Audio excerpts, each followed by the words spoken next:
Assalomu alaykum, Ferro kanalining kuzatuvchilari.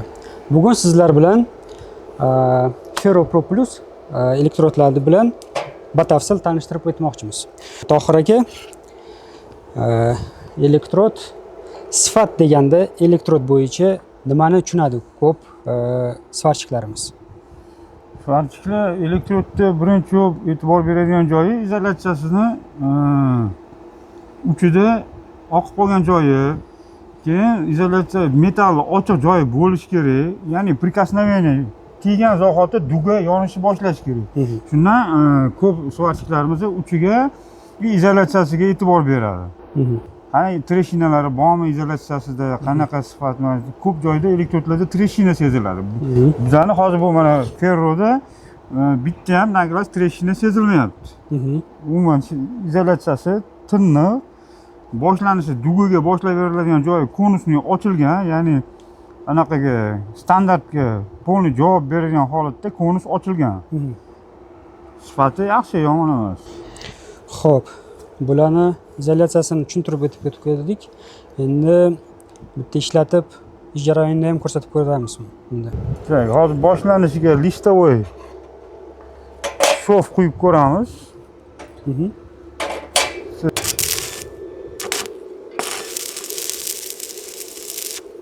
Mahalliy tokimizda sal kichkina bo'lgani uchun amperaj ko'taraman. 100 ga qo'ydim. To'xtamasdan svarkalab ko'ramiz.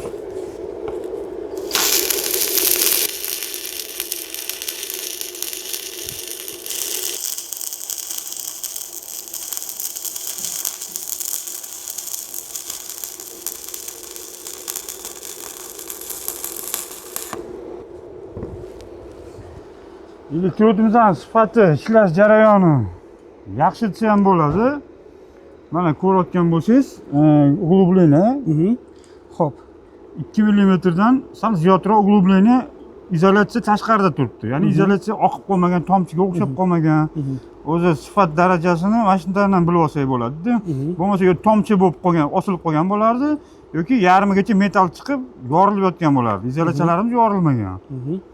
İzolyatsiyani tushundik. Endi elektrodni o'zini, ya'ni ozgina yarimdan ko'p hajmda ishlatdi. Elektrodni o'zini tushunib ko'raylik. Elektrod unaqa qizimagan mana. Temperatura qo'lim qo'li. Elektrod qizimagan. 100 amperda ishladi, hali elektrod qizib ketmagan. Bu buchokka, ya'ni prixvatga hali yana ishlatsa bo'ladi. Ishlatib ko'rgandan keyin o'zi izolyatsiya bo'yicha, elektrod bo'yicha tushuncha berib ketdingiz. Endi shoviga e'tibor bersak. Mana svarkali bo'ldi. Amperaj boshlanishidan sal mahalliy tokimizda slab bo'lgani uchun shlakni urib ajratishga to'g'ri kelyapti. Shlakni urib ajratamiz, shofni tekshiramiz.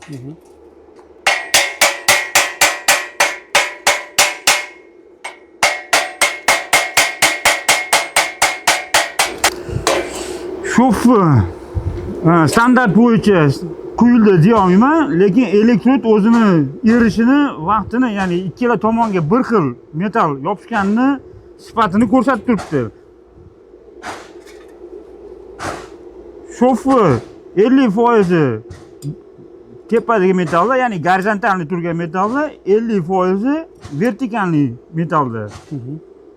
Shof 8 mm ga chiqqan, uchli diametrdagi elektrodni erishini metalni eritib bir-biriga yopishtirishimizni общий hisoblaganda naglas 8 mm chiqib turibdi hozir. Butun shof. Ya'ni zaxvat.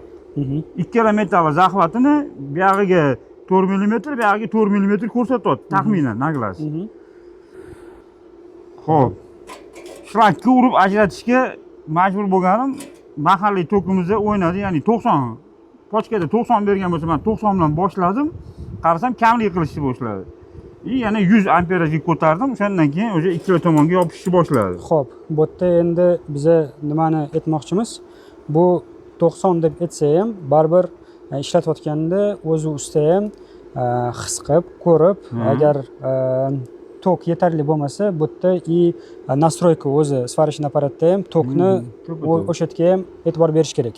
Amperajni bemalol ko'paytirib, kamaytirsa bo'ladi. Ya'ni elektrod bu narsani o'zi elektrod ishlatishga tushganingizda sразу bilinadi. Ya'ni shofi, chokki, yarmi bu pastki metallga yopishib, tepadagi metallga yopishmay qolish holati boshlanadi. O'sha holatda nastroykani, ya'ni sozlamani, apparatdagi sozlamani sal amperaj ko'tarib yoki kamaytirsangiz bo'ladi. Xo'p, bo'ldi, tushundim. Xo'p, Tohir aka, o'z tajribangiz bo'yicha, svarka bo'yicha necha yil tajribangiz bor? O'shalarni ham aytib ketsangiz.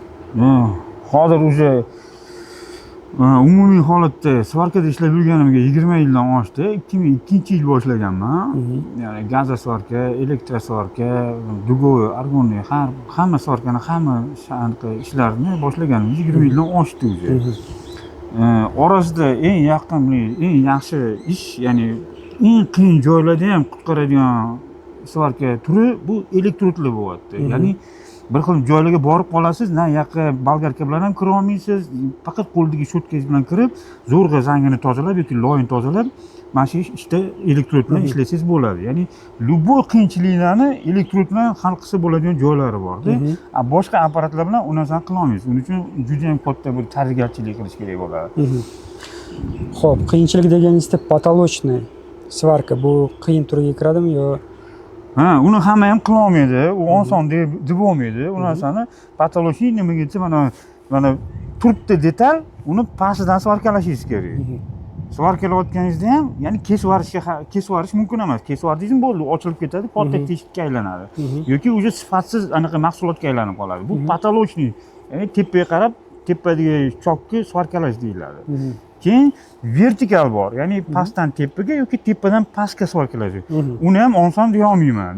Nimaga har xil tok material bo'lishi mumkin. Ikkita materialni bir-biriga yopishtirib olasiz, bittasi qalinligi 8 mm, ikkinchisini qalinligi 15 mm. Ya'ni qaysi birini ko'proq qizdirib, qaysi birini ko'proq anaqa sal kamroq qizdirib, shofi bir xil chok chiqarishingiz kerak bo'ladi. Uni ham oson deb bo'lmaydi.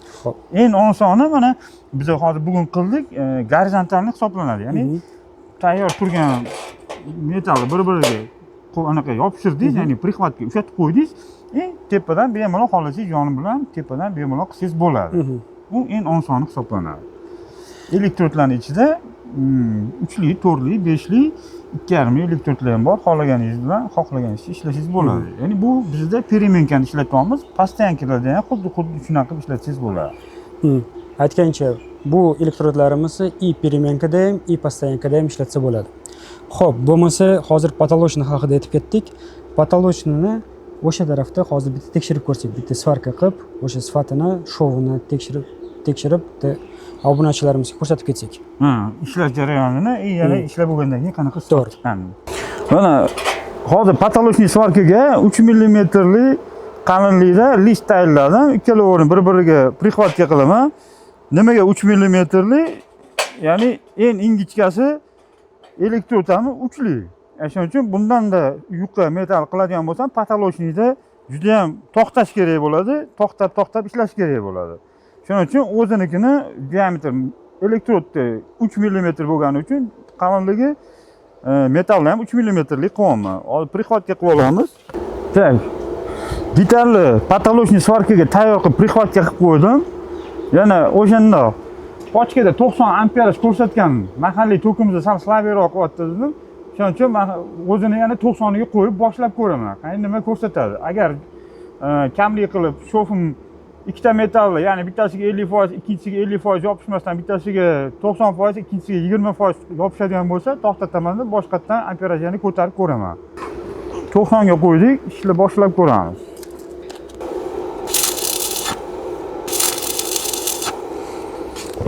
Patolochniy svarkaga 90 ko'plik qilyapti.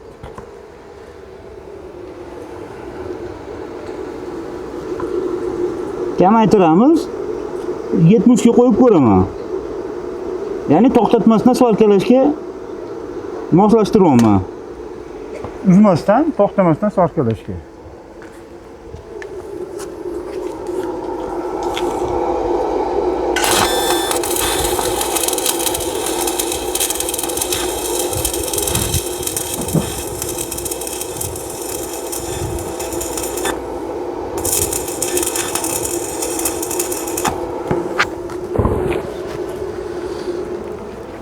Yetmiş normalniy bo'lyapti, 3 mm qalin metalga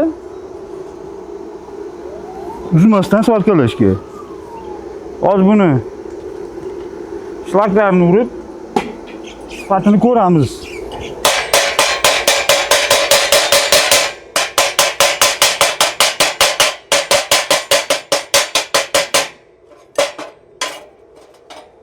Tak, mana bu joy qilganim 90 amperajda bo'ldi. Ya'ni uzib qilishga majbur bo'ldim. Sal qarasam erib ketyapti. Bu joyi mana 70 amperajga kamaytirdim, tokki uzmasdan qildim. Bu tomon yaxshi chiqdi. Ya'ni nastroykani o'zgartirsangiz, bemalol ishlatsangiz bo'lar ekan elektrodni. Qo'yilishda hozir patolochni qilayotganingizda bo'g'ilib qolishi bor yoki dugani uzilib qolishi bor, yopishib qolishi bor. O'sha narsalar hozir qilayotganingizda bo'ldimi, bo'lmadi? Yo'q, umuman, ya'ni yopishib qolish ham bo'lmadi. Elektrodni даже teqizib ham qo'yib qo'ydi. U qani yopishib qolarmikin deb teqizib ham ishlab ko'rdim. Yopishmadi. Umuman yopishish holati bo'lmadi. Keyin shlaklari, ya'ni elektrod ustidagi izolyatsiyasi ishlagandan keyin patologiyada ko'p holatda svarkalayotgan shofingizni o'zini ichiga kirib pora, ya'ni teshiklar hosil bo'lib qoladi. Unaqa narsa ham sezilmadi. Shlak xalaqit qilmadi, shlakni yaxshi ajratdi o'zidan. Xo'p, patolochni bo'yicha bizga tushuncha berib ketdingiz. Endi vertikalni bo'yicha ham tushuncha berayotgan edingiz. O'sha bo'yicha ham bitta batafsilroq ko'rsatish uchun bitta praktikada ko'rsatib, bu bo'yicha ham bitta kommentariy olsak sizdan. Bo'ladi. Anaqa nega desa, vertikal degani, ya'ni tepadan pastga yoki pastdan tepaga degan chok, shoflar. Ya'ni ko'p holatda, misol uchun bir xillarnikida darvozalar, eski darvozalar uzilib ketadi, tushib ketadi. Endi ikkinchi tomonini kesib olib, haligi darvozani полностью remont qilaman degandan ko'ra, joyi, ya'ni turgan joyida darvozani ko'tarib turib, vertikalni shof bilan quyish kerak bo'lib qoladi. O'shanaqa joyda ham katta rol o'ynaydigan narsa elektrodlarimizni sifati bo'ladi. Ya'ni vertikal quyayotganda ko'p holatda sifatsiz elektrodlar yopishib qoladi yoki chokka orasida shlagini qoldirib ketadi. O'shanda ham elektrodlarning sifati katta rol o'ynaydi. Ko'pchilik aytadi, faqat svarsiyni qo'liga bog'liq. Yo'q, hamma narsa sifatga bog'liq. Svarsiy bo'lishi mumkin 10 yillik, qila olmasligi mumkin. Svarsiylar bo'lishi mumkin 1 yillik, lekin sifatni tushunadi, kerakli sifatli elektrodni oladi, ishlatadi, 10 yillik svarsiydan zo'r natijaga erishadi. Hozir biz vertikalni bitta shof quyib ko'ramiz. Bu elektrodni qanaqa o'zini ko'rsatadi, shoflarimiz qanaqa chiqadi, ishni jarayonida yopishishlar bo'ladimi, shlaklar orasida qoladimi yo'qmi, shuni hammasini tekshirib ko'ramiz.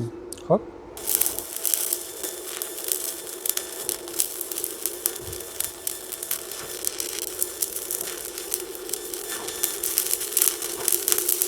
Svarkani, ya'ni payvandlash tugatdik. 3 xil amperajda qildik. Birinchisi pochkada so'ralgan 90 amperni qo'ydim. Qarasam 1 santimetrdan keyin o'zi kesishni boshladi, ya'ni vertikalniy shofka. Keyin ikkinchisini 70 amperga qo'ydim. U ham 2 santimetrdan keyin kesishni boshladi. Uchinchisi 50 amperajga qo'ydim. Umuman kesmasdan yaxshi sifatli jarayon boshlangani uchun elektrodni boshdan oxirigacha svarkalab tugatdim. Endi hozir buni shlaklarni ko'chiramiz. Qani nima, qaysi biri nimani ko'rsatdi, qaysi amperajda nima ko'rindi. Shuni tekshirib olamiz.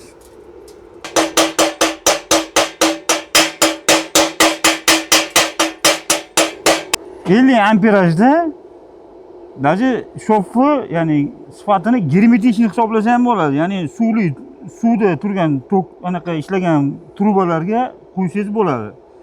Amperaji. Mana katta amperajlarda, ya'ni pochkada so'ralgan amperaj 1 santimetr quyganim o'zida teshishni boshladi. Amperajini 70 ga tushirdim. U 2 santimetrdan keyin kesishni boshladi. Amperajni 50 ga qo'ydim. Elektrod boshidan oxirigacha kesmadi. Ishini o'zi tomonidan yaxshi ko'rsatdi, sifatliroq ko'rsatdi. Ya'ni germetichni deb aytganingizda, bu valigimiz bizada выпуклыroq mana shuni tushunsak bo'ladi, to'g'rimi? Buni germetichni shof desangiz ham bo'ladi. Xo'p. Bularni konstruktivniy bu qilganlaringiz, bu konstruktivniy shofda deb aytib ketsangiz. Metal konstruksiyaga, ya'ni chetlari kesilmagan, o'zini ham yo'naqa bir tomonlama emasdi, 50% u metaldan 50% bu metalni ushlab turibdi. Bu yerda ham xuddi shunaqa hozir chiqib keldi. Bu valikli germetichniy shof desa bo'ladi. Buni 100% germetichniy shof deyish uchun ozgina chiqib qolgan, ya'ni kirib qolgan joylarini anaqa sifat nazoratchisini tekshiruvi orqasidan yana boshqatdan ishlov berib olsa bo'ladi. Agar sifat nazoratchisi buni talab qilsa. Xo'p, Tohir aka, bizga bir nechta usulda svarka qilib ko'rsatib berdingiz, batafsil ma'lumot berdingiz. Endi umumiy qilib aytganda sizdan bitta eshitib olsak, elektrod bo'yicha sifati. Elektrod yaxshi elektrod ekan. Mana juda ham даже ko'rinishidan даже mana ozgina qaltirib ko'ryapman. Mana boyagilarni ham qaltirdimda. Bir xil svarshiylar trudnodostupniy joylarda elektrodni majbur bo'ladi qaltirib, mana bu narsaga olib borib orqasiga oyna qo'yib svarkalashga. Sifatsiz elektrodlarni qaltirganingizda mana ko'rasizmi, treshkinalar yorilib ko'chib ketadi. Mana bularni mana qaltiramiz. Bu yerda ko'chish yoki yorilib to'kilib ketishlar sezilmayapti mana. Tiniq turibdi. Keyin elektrodni ishlatishni boshlagan joyimda men любой svarshiylarda o'zi bo'ladi, hid tarqatadi o'zidan, mana spetsifический deydi rus tilida. Ya'ni zaharlanish juda ham unaqa ko'p emas-da, sezilmadi bularda. Zaharlanish degan narsani sezmadim. Unaqa yo'taltirib yuboradigan yoki bir nafasini siqib qo'ygan narsa sezmadim. Yaxshi elektrod ekan lekin. Tavsiya qilardim. Xo'p, sizga rahmat. Kuzatuvchilarimizdan podpiska qilib qolishni so'rab qolamiz va keyingi tovar bo'yicha izohlarimizga yozib keting. Nima tovarda obzor qilinadi?